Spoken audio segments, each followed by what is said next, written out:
Hello everyone, and welcome back to our channel. I'm Emma, and I'm here today with my good friend, James.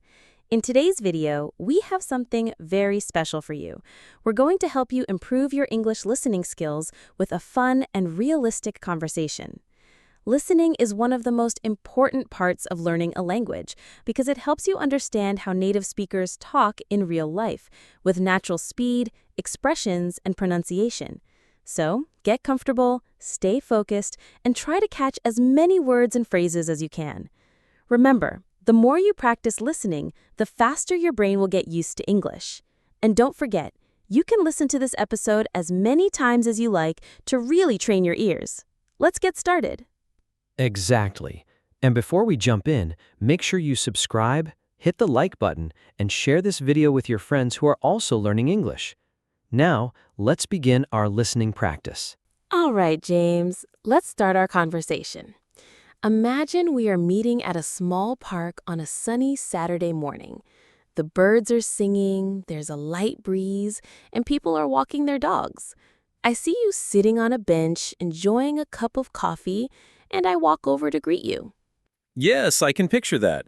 I'm sitting there, holding my coffee, and as soon as I see you walking towards me, I smile and wave. I say, "Hey, Emma, it's so nice to see you. How have you been? It feels like it's been such a long time since we last met." I smile back and sit down beside you. I say, "Hi, James.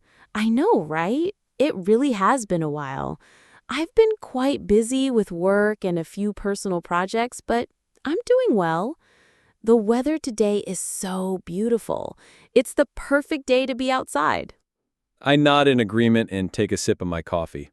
Then I say, "I completely agree. It's been a busy week for me too, but days like this really help me relax and recharge. I actually woke up early this morning just so I could enjoy the fresh air before the park got too crowded." That sounds lovely. I reply, "I wish I could say the same, but I actually slept in a little bit today. I guess I needed the extra rest. Still, I'm glad I made it here to meet you. There's something so refreshing about being outdoors and just having a nice chat." Exactly. I laugh a little and say, "Yes, it's one of the best ways to spend a weekend morning. No rush, no stress, just good company and a peaceful environment." I look around at the trees and add, "Plus, the sound of the birds makes me feel so calm. Do you hear that one over there? It has such a unique song."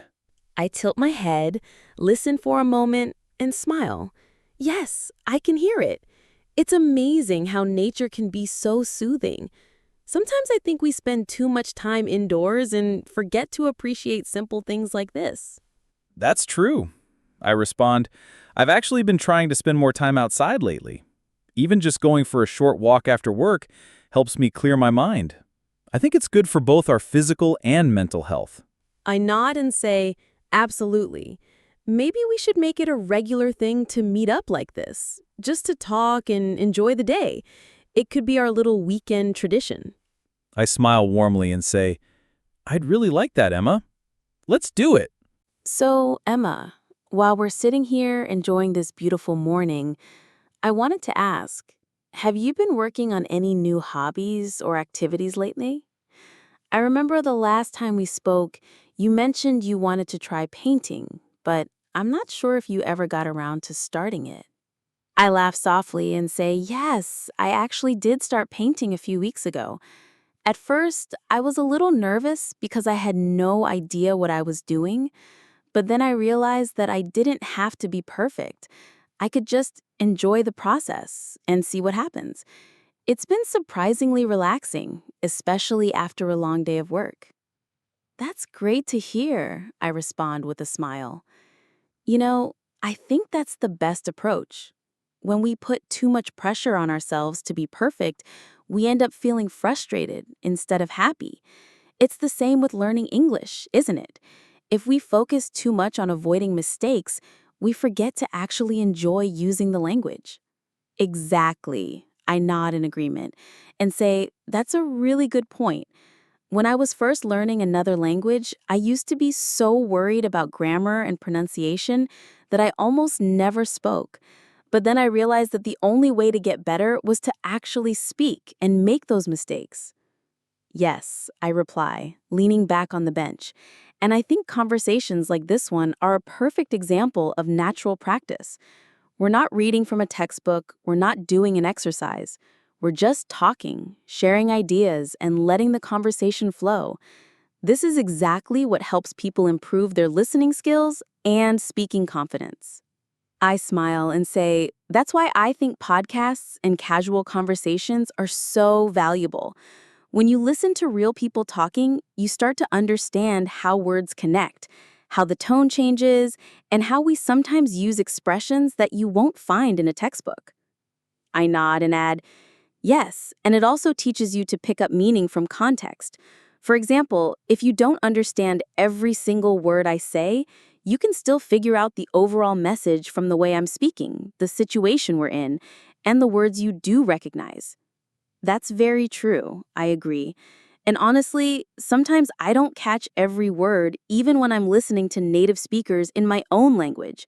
But I still understand the main idea, and that's what really matters.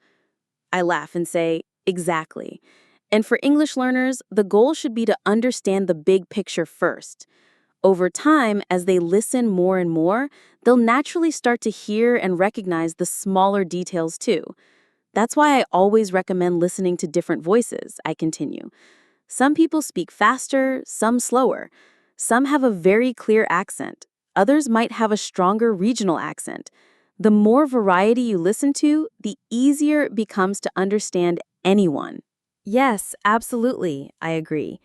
And speaking of variety, maybe we can share a few listening tips in our next part, so people watching or listening to us can try them at home. I smile and say, that sounds like a great idea. Let's do that. All right, so let's get into some practical advice for improving your English listening skills, because I know that's something so many learners really want. The first tip I would suggest is to choose materials that you actually enjoy listening to. If you're listening to something boring, your brain will switch off after a few minutes. But if it's a topic you're genuinely interested in, you'll naturally pay more attention, and that attention is what helps you understand and remember more. I totally agree with that. And I'd add that it's important to find content at the right difficulty level for you. If it's too easy, you won't be challenged enough to improve. But if it's too hard, you'll just feel frustrated. For example, if you can understand about 70% of a podcast without too much effort, that's a good sign you're in the right range. You're able to follow the conversation, but you still have new words and phrases to learn. Yes, and something I often recommend to my students is the idea of layered listening. By that I mean you listen to the same recording more than once, but with a different focus each time. The first time, just listen for the main idea. Don't worry about the details at all. The second time, focus on picking up new vocabulary or phrases.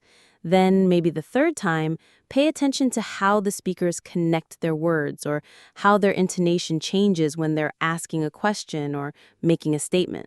That's such a good technique. I also think shadowing can be incredibly useful, which means repeating what you hear almost at the same time as the speaker. It forces you to pay very close attention to every sound, every word, and the rhythm of the sentence. You might not get it perfect at first, but even trying will improve your listening and speaking skills at the same time. Absolutely. And I'd say it's okay to slow things down at first. Many learners don't realize that you can actually change the playback speed on most video or audio apps. If you slow it down to maybe 80% speed, you can catch more details without losing the natural flow of speech. Then, as you get more confident, you can bring it back up to normal speed. Yes, and sometimes even faster than normal speed can be a fun challenge once you're ready. It trains your brain to process sounds more quickly, so when you go back to normal speed, everything feels easier. But of course, that's something for later, not when you're just starting out. Right. And I think one of the biggest things is to be consistent. Listening once a week for a long time is good, but listening every day, even for just 10 minutes, is far better. Your brain learns patterns much more effectively when you hear them regularly, instead of in one big chunk and then nothing for several days. Exactly. And if you can combine listening with your daily routine, it becomes effortless. For example, You could listen to an English podcast while you're cooking, walking to work, or cleaning your house. That way, you're getting more exposure without having to find extra time in your schedule. I love that. And finally, don't be afraid of not understanding everything. I think that's one of the hardest mental barriers for learners to overcome. Understanding 60 or 70% is still valuable because your brain is slowly filling in the gaps, even if you don't notice it happening. Exactly. And I'd add that every single time you listen, you're building familiarity with the sound of the language. And that's the foundation for both comprehension and speaking fluency. Well said. And hopefully, with these tips, our listeners will feel more confident about improving their listening skills step by step.